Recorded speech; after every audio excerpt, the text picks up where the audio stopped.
Et nous allons faire la lecture maintenant dans la Bible, dans l'Évangile selon Marc, du récit selon Marc de la résurrection. Chapitre 16, à partir du premier verset. « Lorsque le sabbat fut passé, Marie de Magdala, Marie mère de Jacques et Salomé achetèrent des aromates afin d'aller embaumer Jésus. Le premier jour de la semaine, elles se rendirent au sépulcre de grand matin, comme le soleil venait de se lever. Elles disaient entre elles, « Qui nous roulera la pierre loin de l'entrée du sépulcre? » Et levant les yeux, elles aperçurent que la pierre, qui était grande, avait été roulée. Elles entrèrent dans le sépulcre, virent un jeune homme assis à droite, vêtu d'une robe blanche, et elles furent épouvantées. Il leur dit, « Ne vous épouvantez pas. Vous cherchez Jésus de Nazareth qui a été crucifié. Il est ressuscité, il n'est point ici. Voici le lieu où on l'avait mis. Mais allez dire à ses disciples et à Pierre qu'il vous précède en Galilée.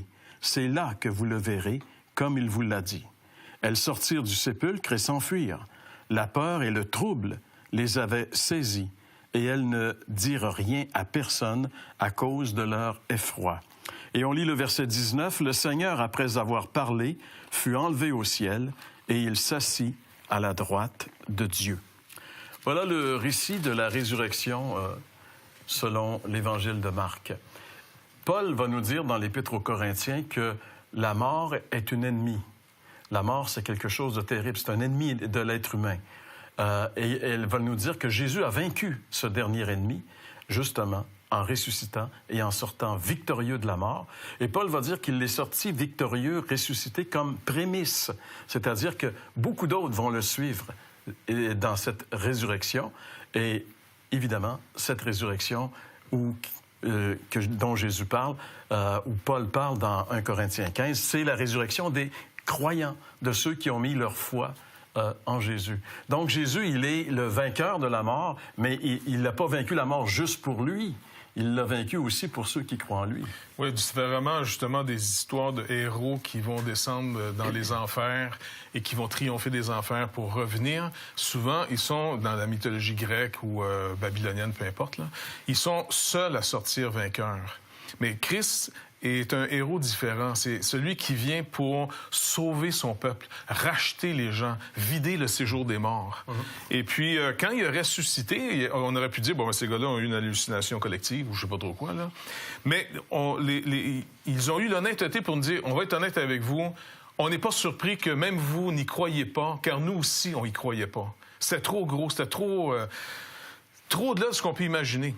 Et le Seigneur, dans sa bonté, à ceux qui lui ont fait confiance, le Seigneur, en passant, ne répondra pas à ceux qui le méprisent puis qui le rejettent. Ça, c'est un de mes amis, pasteur Pierre Vériquin, qui m'avait dit, « As-tu remarqué que quand Christ est ressuscité, il a rendu témoignage à ceux qui lui avaient fait confiance avant pour fortifier leur foi. Mais à tous ceux qui s'étaient moqués, il n'a pas besoin de leur parler. On se reverra au grand jugement. » Et là, non seulement les 12, non seulement les femmes qui l'avaient suivi, sa mère, là, il dit, il y a plus de 500 frères qui l'ont vu quand Paul écrit justement cette lettre aux Corinthiens, en disant qu'ils sont, en passant, la plupart encore vivants aujourd'hui. D'autres sont morts, mais il y en avait encore vivants à l'époque où Paul l'écrit.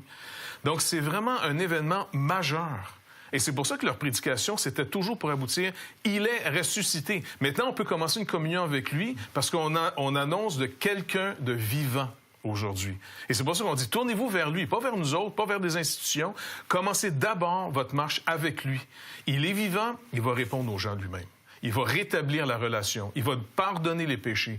Il va rétablir cette relation qu'on a perdue avec Dieu afin que Dieu soit plus une menace pour nous. Mais au contraire, il soit le plus grand des réconforts. Et quand le jour final va arriver de cette existence, c'est un ami qui vient nous chercher. Un ami qu'on aurait pris le temps de connaître dans cette vie, par toutes sortes de moments, par toutes sortes de petites épreuves, de grandes épreuves qui peuvent nous arriver. Il nous a promis, non pas qu'on n'aurait pas d'épreuves, il nous a promis d'être avec nous dans toutes les épreuves si on lui fait confiance. Tu ne peux pas rejeter ça. Non. C'est génial. Et le fait qu'il soit ressuscité, comme l'apôtre Pierre le dit, l'apôtre Paul, pardon, dans l'Épître aux Romains, il est ressuscité, il est vivant, et il intercède pour nous, dans ce sens qu'il vient donner tout un sens nouveau à la vie chrétienne. Tu sais, il y a beaucoup de personnes qui sont écrasées, qui se sentent seules, abandonnées, qui auraient besoin d'avoir quelqu'un pour les soutenir. Eh bien, Jésus est justement cette personne dont ils ont besoin, parce qu'il est vivant. Il n'est pas mort, il est ressuscité. Je pense à des personnes qui... Il y en a beaucoup, je rencontre beaucoup de personnes qui vont me dire, ben moi, j'aime Jésus, je prie tous les soirs, bon, OK. Mais il y a quelque chose qu'il faut qu'on comprenne, c'est qu'il y a une relation qui doit être rétablie. Et je trouve dans le récit qu'on vient de lire ensemble, il est question de le dire aux disciples et à Pierre. Et ça, c'est vraiment significatif parce qu'on connaît l'histoire que Pierre a renié 3 fois le Seigneur. Et puis là, il est mort, il a été crucifié. Puis comment que Pierre devait se sentir? Comment? De Jésus, là, qui finalement, il en est mort. Oui, Jésus est mort et ressuscité, oui, c'est ça, c'est pas Pierre qui est mort, OK, c'est bon. Puis là, qu'est-ce que je trouve le fun, c'est que Jésus, il se préoccupe de Pierre, il veut le rencontrer, et puis le message, il va le dire à Pierre, parce que lui, Pierre, avait besoin, j'allais dire, d'être réconcilié, parce qu'il se sentait vraiment cheap à ce moment-là. Et cette relation-là a été rétablie, effectivement. On voit Jésus, après ça, qui rencontre Pierre dans l'Évangile de Jean, au chapitre 21. On le voit, ce moment vraiment où c'est qui reconnectent ensemble. Alors, il faut connecter avec Jésus. Il ne faut pas juste dire, ah, écoute, moi, je le prends comme ami. Il est ressuscité, tu dis, il est au ciel, puis il prie pour moi, parfait. Alors, moi, je vais commencer de jaser avec, je vais commencer de me confier en lui. Mais pour de vrai, ça, c'est pas tout à fait encore ce qu'il faut. Ça, il faut passer par la réconciliation. Il faut passer par cette étape qu'on appelle la conversion, la nouvelle naissance, où on rétablit une connexion avec Dieu et qu'après ça, là, il y a vraiment cette connexion dans les deux sens. Alors, c'est vraiment important parce que beaucoup de gens, je le répète, beaucoup de gens vont juste prier, puis ils vont dire « Ah, moi, je suis d'accord avec ça, puis moi, j'aime ça, je prie tous les soirs, c'est beau. » Mais si on n'est pas réconcilié avec Dieu, je suis désolé, là, mais Jésus, dans l'Évangile de Matthieu, au chapitre 7, il va dire « Je vous ai jamais connu. » Tu sais, t'es qui, toi? Je te connais pas, j'ai pas de relation qui a été établie avec toi. Alors ça, c'est fondamental. Puis l'apôtre Pierre est tellement une belle image dans ce texte-là par rapport à cette vérité. La résurrection, c'était une vérité qui était tellement difficile à saisir qu'il est encore aujourd'hui pour beaucoup de personnes, et même nous qui sommes chrétiens, de réaliser pleinement que Jésus a expérimenté la mort et qu'il est revenu à la vie. C'est vraiment quelque chose de spécial. C'est tellement spécial que quand on lit le texte, et le texte de Marc, comme les autres évangiles, c'est rempli de vérité. On voit qu'ils n'ont pas voulu... il est dit que ces femmes-là allaient porter des aromates, en fait des épices, pour embaumer le corps de Jésus. Donc, si elles avaient cru, comme Jésus leur avait dit à plusieurs reprises, qu'il ressusciterait le 3e jour, ben, elles ne seraient pas allées pour embaumer le corps de Jésus. Donc, la preuve qu'elles ne croyaient pas, c'était comme une utopie pour eux. C'était une belle parole. « Ah, Jésus, il y a des belles paroles. » tu sais, mais là, ils réalisent que c'est vrai. Et ce sont les paroles de Jésus. Les paroles de Jésus, c'est des belles paroles, mais c'est vrai, c'est la vérité. C'est une réalité. Et alors, quand elles arrivent au sépulcre, au lieu de voir le corps de Jésus, ben, elles voient un ange. Et puis là, ça commence à être déstabilisant un peu, tu sais, parce que c'est pas habituel qu'on voit des anges. On est dans le surnaturel. La résurrection, c'est du surnaturel. L'ange, c'est surnaturel. Et c'est pourquoi il est dit, après que l'ange leur a dit, ben, écoutez, Jésus n'est pas ici, il est ressuscité, comme il vous l'avait dit. Si vous voulez le voir, ben, retournez en Galilée. Il a dit qu'il vous rencontrerait là. Et Marc nous dit ici, verset 8, « Elles sortirent du sépulcre et s'enfuirent. » Elles s'enfuirent. La peur et le trouble les avaient saisies. Elles ne dirent rien à personne. Elles sont traumatisées. Ouais. Tu sais, c'est pas normal. Il y a quelque chose qui se passe ici qui est au-delà, là. Mais pourtant, Jésus leur avait dit pendant... Alors, ça nous montre jusqu'à quel point... tu sais, quand on parlait dans une des émissions que Jésus allait revenir. C'est une belle vérité, on a hâte. Mais comment est-ce qu'on va vivre ce moment-là? Ça va être traumatisant aussi. Ça va être vraiment... Ces femmes-là ont été traumatisées par la nouvelle que Jésus était plus dans le cimetière, mais qu'il était vivant. Les disciples font la même chose, parce que quand ils se font témoigner par 2 disciples qui venaient de la ville d'Emmaüs, ils se font témoigner par Marie, ben ils ne croient pas aux autres non plus, là, tu sais.